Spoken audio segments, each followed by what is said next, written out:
15장을 우리가 설명하기 전에 이제 20장에서 우리가 모세가 크게 하나님 앞에 불경스러운 일을 하는 내용들이 언급되고 있죠. 그래서 이제 결국 모세는 옷을 벗기고 맙니다. 그죠? 예. 아론도 가나안 땅에 들어가지 못하고 옷을 벗기는 그런 상황들이 나타나고 있죠. 모세의 소명과 모세의 특권은 무엇인가 한번 좀 살펴보는 시간을 갖겠습니다. 먼저 8장을 좀 보죠. 8장 1절을 보면 여호와께서 또 모세에게 말씀하여 이르시되 이렇게 기록되어 있습니다. 또 9장 9절을 보면 여호와께서 모세에게 말씀하여 이르시되 10장 1절에도 여호와께서 모세에게 말씀하여 이르시되 또 11장 16절에도 여호와께서 모세에게 이르시되 전부 모세에게 여호와께서 이르시되 또는 모세와 아론에게 이르시되, 그러니까 모세에게 말씀하시되, 모세와 아론에게 말씀하시되, 이스라엘 백성을 애굽에서 가나안 땅까지 인도하시면서 하나님은 모세와 대화를 했습니다. 모든 것을 지시했습니다. 모든 행동을 지시해 백성들이 어떻게 해야 할 것, 이스라엘 백성들의 삶의 방법, 또 성전의 모양과 크기와 어떻게 지을 것인가, 제사장들의 옷은 어떻게 할 것인가, 절기는 어떻게 섬길 것인가, 11조는 어떻게 드려야 될 것인가, 모든 헌물은 어떻게 드려야 될, 모든 것을 하나님께서는 모세와 아론에게 말씀하셨습니다. 그 중에 거의 모든 말씀을 모세에게 하셨습니다. 그래서 예배의 형식, 진을 치는 그런 순서까지, 행진을 하는 순서, 배치까지 세세하게, 제사장의 옷을 만드는 방법, 향유를 만드는 방법, 향을 드리는 방법, 하물며 제사장이 음식을 먹는 방법에까지 모두 하나님께서는 모세를 통해서 이스라엘 백성에게 지시하셨습니다. 그래서 백성들은 모세를 통해서 배우는 거예요. 이것은 지금도 마찬가지입니다. 여러분들이 교회를 오는데 교회에 와서 말씀을 배우는 것은 그 직분을 부여받은 목사들을 통해서 또 성경 교사들을 통해서 하나님의 말씀을 배우게 됩니다. 그런데 만약에 그 말씀을 가르치는 자가 하나님의 말씀을 그대로 시행하지 않았을 때 어떤 문제가 생길까요? 그런 문제입니다. 정말 모세는 직접 하나님과 대면해서 보던 자라고 그랬어요. 누구든지 나를 보고 살 자가 없다고 그랬습니다. 그러나 모세는 나와 대면하다, 내가 대면하던 자다. 하나님께서는 그처럼 모세를 중히 여겼고 귀히 여겼습니다. 그럼에도 불구하고 무리바에서 그 백성들이 하나님의 그 백성들이 마실 물이 없어서 막 불평불만할 때 하나님은 화를 내지 않으셨다는 거예요. 그냥 네가 반석을 명령해서 그들에게 물을 먹이라 이렇게 말씀하셨어요. 하나님은 백성들이 불평불만 감정에 있는 그 모든 그런 속성을 가지고 있는, 죄의 속성을 가지고 있는 그런 사람들이라는 걸 알고 계셨어요. 수많은 불평불만 속에서도 항상 모세를 통해서, 그 모세가 지도자이고 아론이 제사장인 것을 항상 그 권위를 지켜가면서 때로는 백성들을 엄히 경계하고 때로는 그들을 죽이기도 하고 연병이라든가 어떤 그런 칼날에 죽고 그러한 많은 시행착오 속에서도 하나님은 모세와 아론을 지켜왔던 것입니다. 그들의 권위를 지켜왔어요. 그리고 이번 불평에서도 하나님께서는 그냥 반석을 명하여 물을 내어줘라. 그런데 모세와 아론이 내가 너희들 앞에 물을 내랴 하고 성질을 부린 거죠. 그리고 반석을 2번 내리쳤습니다. 모세는 하나님의 대변자입니다. 대변할 책임이 있습니다. 무엇을 대변해야 될까요? 하나님이 하나님 되심을 대변하는 거죠. 그죠? 예. 종은 자기 주인을 대변하는 자입니다. 종은 자기를 나타내는 것이 아니라 자기 주인을 바르게 알리는 일입니다. 그것이 이제 대변자의 책임이기도 하고요. 하나님에 대한 책임도 있습니다. 하나님의 뜻을 반드시 정확하게 전달해야 됩니다. 하나님의 생각, 하나님의 뜻이 무엇인가? 그래서 항상 자기의 위치에 대한 두려움, 하나님의 말씀과 하나님의 권위의 말씀을 받을 때의 어떤 그 두려움과 떨리는 마음을 가지고 있어야 된다는 거죠. 그래서 가르칠 때도 두려워하고 또 백성들과 만나서 이야기할 때도 두려워해야 된다는 것입니다. 그리고 하나님 앞에 나름대로 책임감을 가져야 됩니다. 그래서 너희는 그 히브리서 기자는 뭐라고 그랬나요? 너희는 선생된 우리가 더 큰 심판을 받을 줄 알고 많이 선생이 되지 말도록 하라. 거기서 많이라는 뜻은 내가 그렇게 엄청난 큰 위치에서 선생이 되려고 노력하지 말라는 것입니다. 선생된 우리, 가르치는 자가 잘못 대변하면 그에 대한 책임을 하나님께서 물으실 것이기 때문이죠. 그래서 지도자는, 하나님 앞에 지도자는 상당한 책임과 그리고 막중한 임무를 가지고 있죠. 그런데 모세가 그 부분에서 실패를 한 겁니다. 하나님을 대변하는 거잖아요. 어떠한 상황 속에서도 하나님은 불의한 자를 용납하지 않습니다. 그리고 하나님은 항상 사랑인 것과 은혜로운 것과 자비와 긍휼하심을 항상 백성들에게 표명을 해야 됩니다. 아니, 목이 말라서 물을 달라고 하는 건 당연한 거예요. 그죠? 인생이 물이 없으면 살 수가 없잖아요. 그 광야예요. 그것이 한 번 있었든 2번 있었든 10번 있었든 뭐 갈증을 참을 수는 없는 거예요. 그건 생리적인 문제예요. 그죠? 생명과도 관계되는 거예요. 그러니까 백성들이 막 불평할 수 있어요. 너희들을 왜 우리를 애굽에서 잘 살고 있는 우리를 이끌어내서 광야에서 물도 못 마시고 죽게 하느냐 불평할 수가 있다는 거죠. 그죠? 그래도 하나님은 그들을 알기 때문에 그냥 물을 내라고 그린 건데 그들 앞에서 모세가 감정을 자기 감정을 보러한 거예요. 니들 번번이 지금까지 하나님의 그 많은 은혜와 능력과 축복을 체험하고도 아직도 하나님을 몰라서 너희들 불평하느냐. 내가 한번 물을 내보랴. 그리고 바위를 2번 쳤습니다.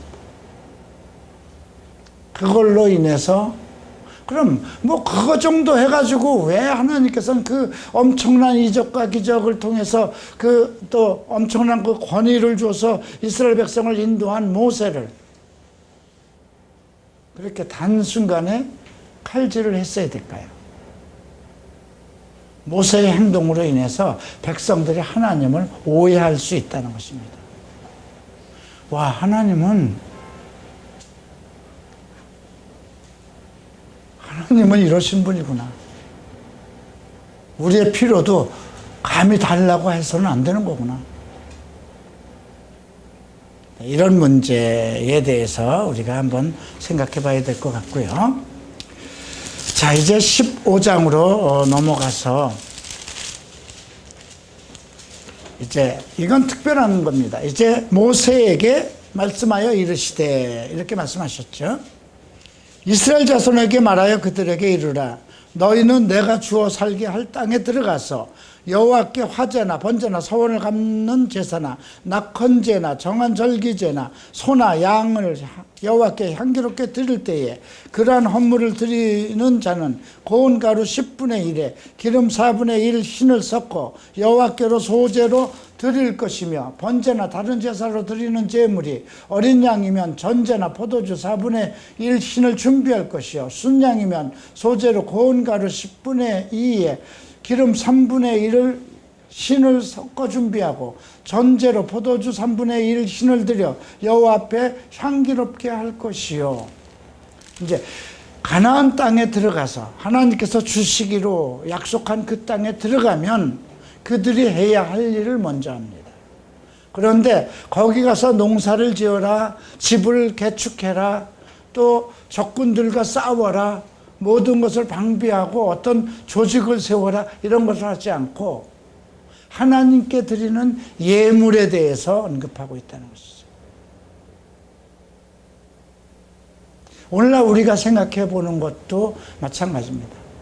여러분들이 정말 하나님의 은혜를 체험하고 그래서 교회를 출석하면서부터 제일 먼저 내가 생각해야 될 것은 무엇인가? 내가 하나님 앞에 무엇을 드릴 수 있는가를 생각하라는 것입니다.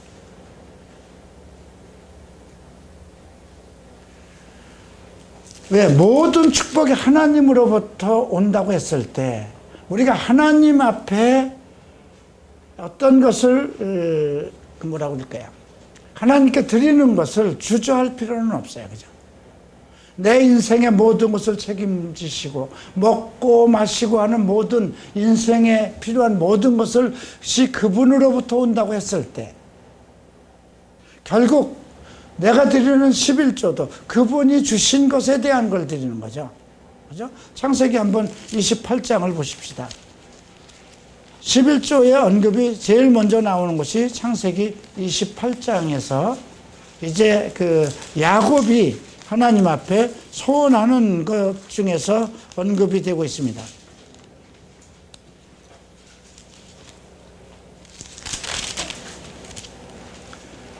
자, 28장 20절에 야곱이 서원하여 이르되 하나님이 나와 함께 계셔서 내가 가는 이 길에서 나를 지키시고 먹을 떡과 입을 옷을 주시어 내가 평안히 아버지의 집으로 돌아가게 하시오면 여호와께서 나의 하나님의 전이 될 것이요 내가 기둥으로 세운 이 돌이 하나님의 집이 될 것이요 하나님께서 내게 주신 모든 것에서 10분의 1을 내가 반드시 하나님께 드리겠나이다. 야곱이 서원하는 것은 내게 주신 모든 것에서 10분의 1을 드린다는 거죠. 그죠? 야곱은 자기의 인생 모든 것이 하나님 앞에 속해 있는 것을 알고 있었어요. 그런데 오늘날 우리가 착각하는 부분이 있어요. 내 노력으로 한 것 중에서 하나님께 10분의 1 드린다. 그러니까 아까운 거예요. 그죠? 하나님께서 내게 주신 것에서 10분의 1을 드린다 그러면 아까울 게 없는 거잖아요. 근데 내가 땀 빠지게 밤새워서 여러 가지 힘들여서 뼈 빠지게 일해서 한 것에서 하나님께 10분의 1을 드린다 그러면 참 억울하죠. 어떻게 생각하면 100만 원일 때 10만 원은 내가 그래도 한 달에 한 300만 원 벌어야 되겠어. 근데 지금 100만 원밖에 없어. 그럼 10만 원 드리기가 어렵지 않아요.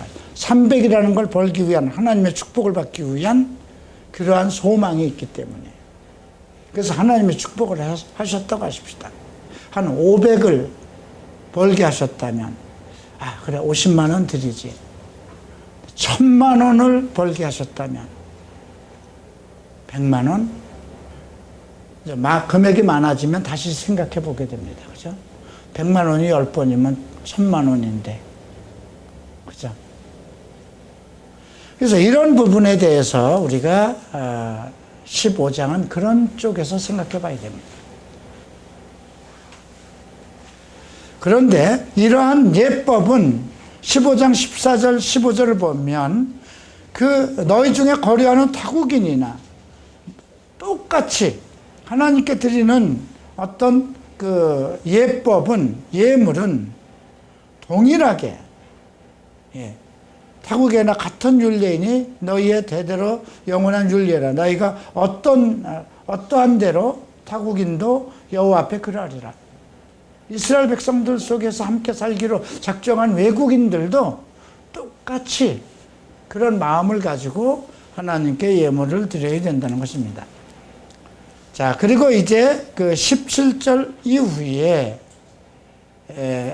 이제 그 양식을 먹을 때, 내가 인도한 땅에 들어가거든 그 땅의 양식을 먹을 때 여호와께 거제를 드리라고 그러죠. 예. 그 거제는 너희가 처음 익은 곡식 가루떡을 거제로 타작마당의 거제와 같이 드려드리라. 너희의 처음 익은 곡식 가루떡을 대대로 여호와께 거제로 드릴지라. 하나님 앞에 거기서 수확한 것을 가지고 제일 먼저 하나님께 드리라는 거죠. 자, 22절부터는 특별한 것이 또 언급되고 있는데요. 회중이 부지 중에 범죄하였다면 우리가 율법을 온전히 지키려고 애를 쓰고 하나님의 뜻대로 살려고 해도 부지 중에 죄를 지을 수가 있어요. 그죠? 그런 경우에는 어떻게 할 것인가? 25절에 제사장이 이스라엘 자손의 온 회중을 위하여 속죄하면 그들이 사함을 받으리니 이는 그가 부지 중에 범죄함이 또 부지 중에 범죄함으로 말미암아 헌물 곧 화제와 속죄제를 여호와께 드렸습니다. 그러니까 어떤 부지 중에 죄를 지었다 할지라도 그걸 그냥 지나치지 말고 제사장을 통해서 하나님 앞에 어떤 예물을 드림으로 인해서 그 죄를 사하라는 그 율례를 또 만들었습니다. 그리고 32절부터 아주 중요한 내용이 나오는데요. 이것은 안식일 날 아무도 일을 하지 못하게 하셨어요. 근데 나무를 했어요. 이 사람이 왜 나무를 했는지 내일 미리 해두고 내일 좀 편안하게 지낼까 이렇게 생각했을 수도 있고요. 예, 왜냐하면 주일날은 안식일날은 다 쉬는데 다른 사람들도 일 안 하잖아요. 그런데 이제 월요일부터 뭐 나무 뗄감을 준비하자 그러면 많은 사람들이 한꺼번에 움직이니까 자기가 좀 늦으면 더 고생할 수도 있으니까 아마 아무도 움직이지 않을 때 내가라도 뭐 일주일 쓸 거를 좀 준비하자 그러고 나갔을 수도 있어요. 그런데 그것을 발견해서 이제 그 사람을 끌고 와서 어떻게 처치해야 될까 물어봤어요. 그랬더니 진영 밖에서 돌로 치라고 명령하십니다. 그 나무까지 좀 주워온 것이 뭔 문제겠습니까?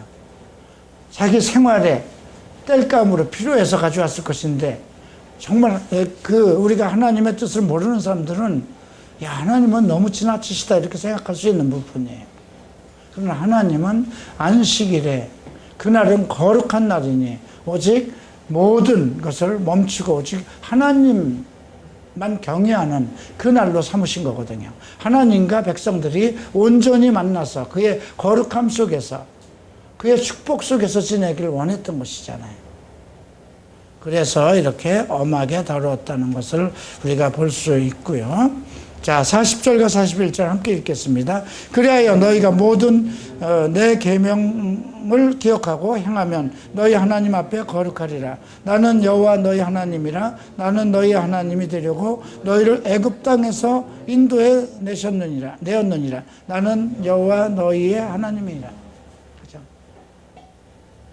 하나님께서는 너희가 나의 백성이고 내가 너희의 하나님이기 때문에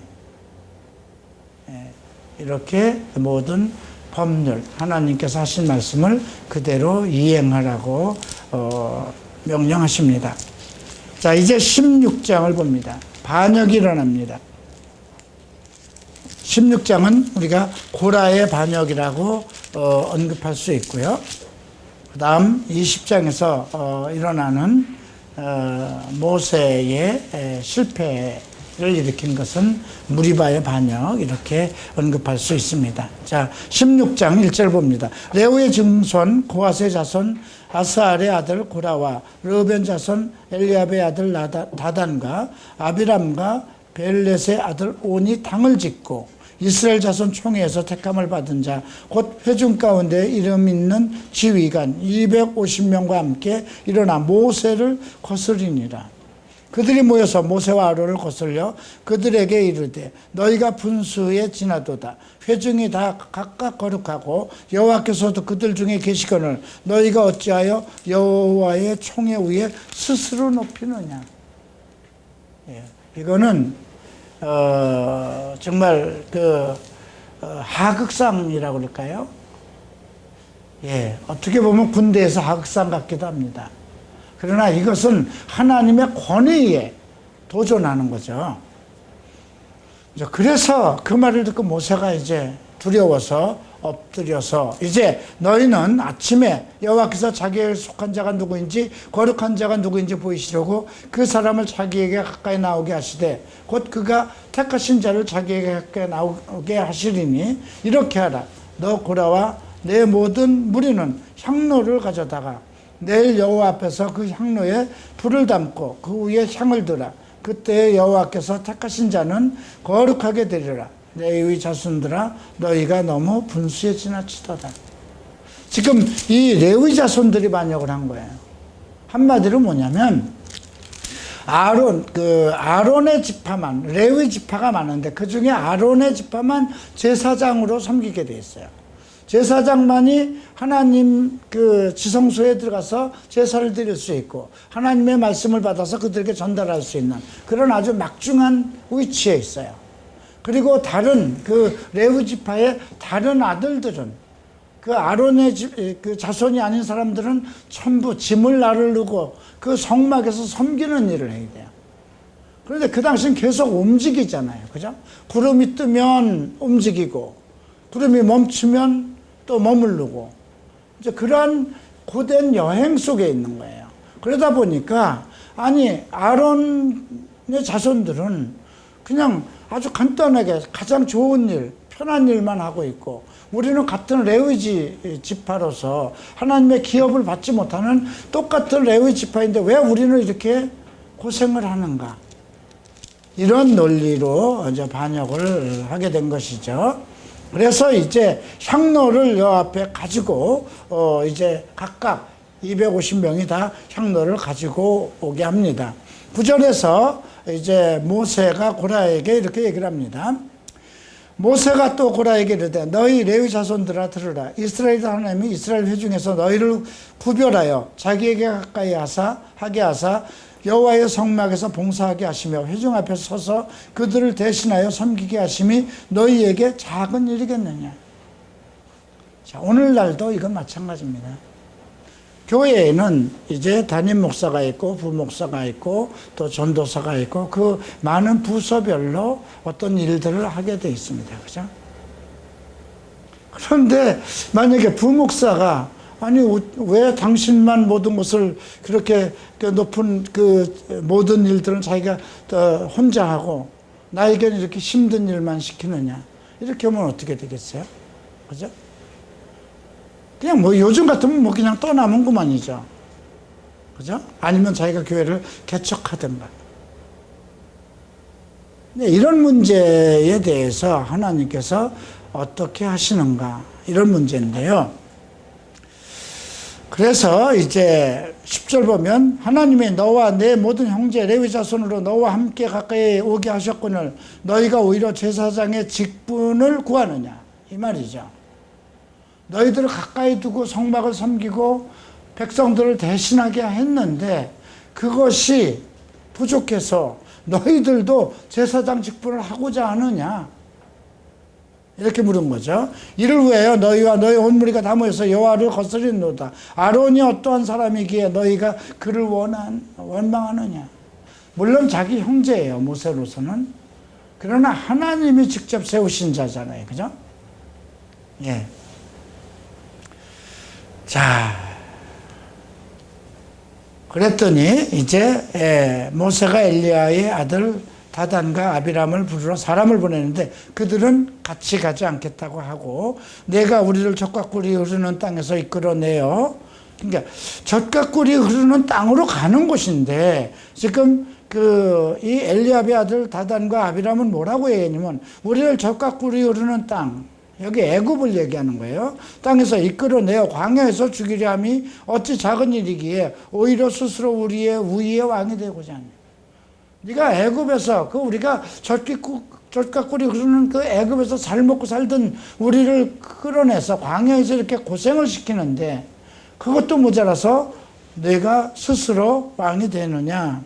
이뿐 아니라 내가 우리를 젖과 꿀이 흐르는 땅으로 인도하여 들이지도 아니하고 밭도 포도안도 우리에게 기업으로 주지 아니하니 내가 이 사람들을 눈을 빼려느냐. 우리는 올라가지 않겠다. 이렇게 거부를 하죠. 이에 이제 모세가 심히 노해서 여호와께 여짜오되 주는 그들의 허물을 돌아보지 마옵소서. 나는 그들의 나귀 한 마리도 빼앗지 아니하였고 그들 중에 한 사람도 해하지 아니하였나 하고, 이에 모세가 고라에게 이르되 너희 온 무리는 아론과 함께 내일 여호와 앞에 오되 너희는 각각 제각기 향로를 들고 그 위에 향을 얹고 각 사람이 그 향로를 여호와 앞으로 가져오라. 향로는 모두 250개라.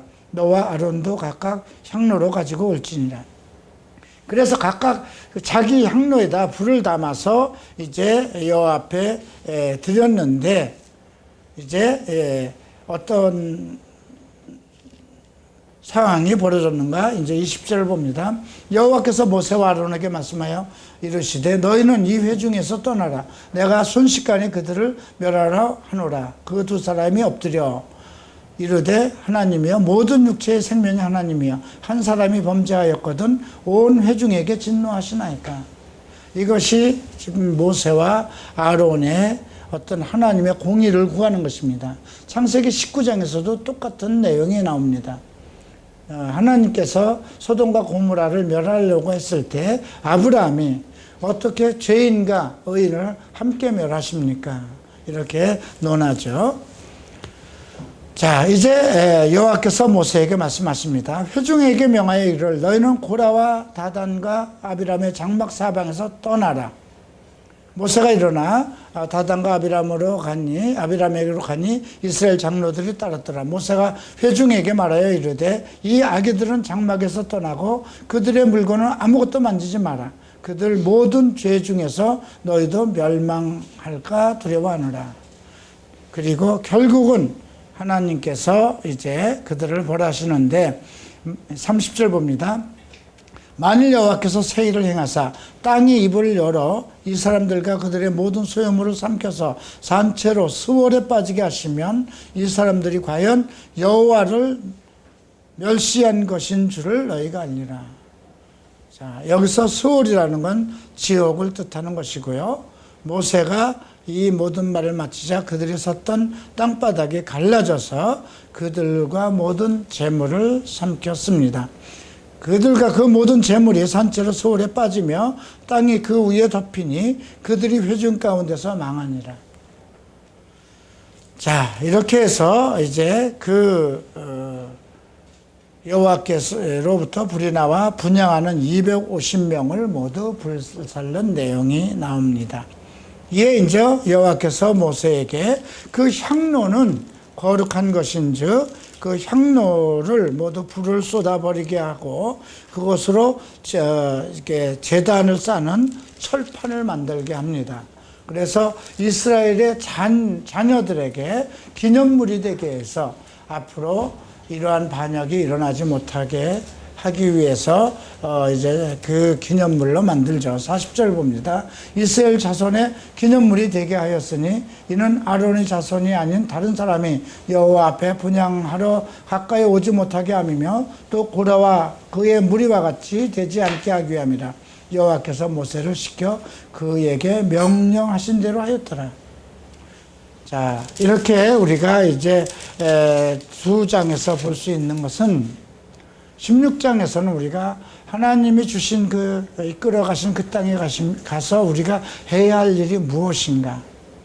그리고 지금 이 16장에서 나타나는 것은 하나님께서 세우신 그 권위에 대해서 어떻게 우리가 자기 위치를 지켜나갈 것인가. 유다서에 언급되는 말씀이 있죠. 자기 주위를 떠난 천사들에 대한 이야기가 나옵니다. 그리고 고라에 대한 이야기도 언급되죠. 그래서 우리가 이런 내용을 통해서 이것은 유다서에서도 언급이 되어 있는 내용이라면 신약에서도 이런 문제에 대한 적용점이 있다는 것을 우리가 기억해야 될 것입니다.